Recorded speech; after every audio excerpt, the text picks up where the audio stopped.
Hey there, gang. Well, I better get this one down before my buddy Freedy Johnston gets here, because he's staying here for a few days, and I will have him on TikTok, whether he likes it or not.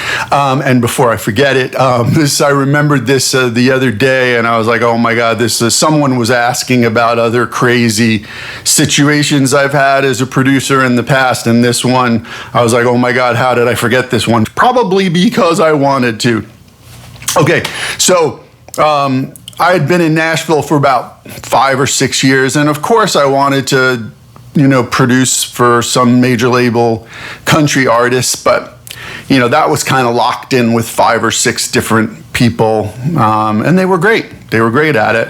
But, of course I would love the opportunity. So one day I get the call from the head of one of the biggest labels in town, and he says, come on down, I want to talk to you about something. I was like, okay, so I shoot down to Music Row. We have this meeting, and he plays me some music. He goes, here's this young artist we're thinking of signing, but I think that you'd be the right producer for them because, of course we want to market them in the country market, but they're a little more Americana. I'm not going to argue with him. Okay, cool. And the artist was fantastic. A few months later, we go into the studio, and I wanted to hire my regular crew, and the artist was cool with this, but Reggie Young, who was alive at the time, was my favorite guitar player for sessions because he's Reggie Young. And he was away in Europe playing with the Memphis Boys, so I couldn't get Reggie. And I had hired a dear friend of mine to play drums, and I was like, oh man, I can't get Reggie, what am I gonna do? He's like, oh, I'll hire this buddy of mine, and it was somebody whose name I'd heard around town, a well-known guitar slinger who was hot at the time, and we know how those things go in waves, especially in Nashville. So I was like, okay, cool.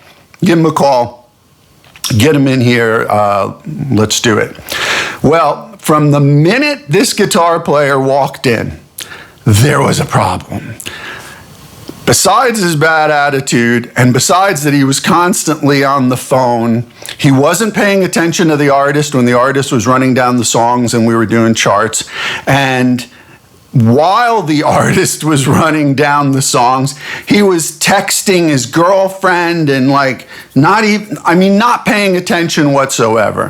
Furthermore, when we went out to actually cut the songs, he was barely doing anything at all. And this was some hot slinger, and there was plenty of room to do stuff. I mean, I know what Reggie or any other guitar player would have done. And in between each song, the artist would complain to me, rightfully so, and I would pull this guitar player aside and talk to him. And each time I got more and more forceful. I was like, dude, put the phone away till the session is over, or until we take a break, or go outside, tell me you need 5 minutes, but please pay attention to the artist because the artist is getting annoyed. And this escalated and escalated throughout the session. I even asked the drummer, my buddy, his buddy, to intervene at some point because we were getting nowhere. To top it off, he tells us before we record the last song of the day, I gotta go. I got a gig, I gotta go. And takes off. Well, I was pretty upset. The artist was pretty upset, but we did the best we could.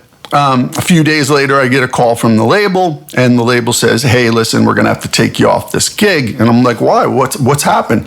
And they're like, well, we still have confidence in you, but the artist complained to us that you couldn't control the guitar player, so you're fired. I got fired from my first major label producing country gig in Nashville because of the guitar player. Eventually, this also affected my relationship with the drummer.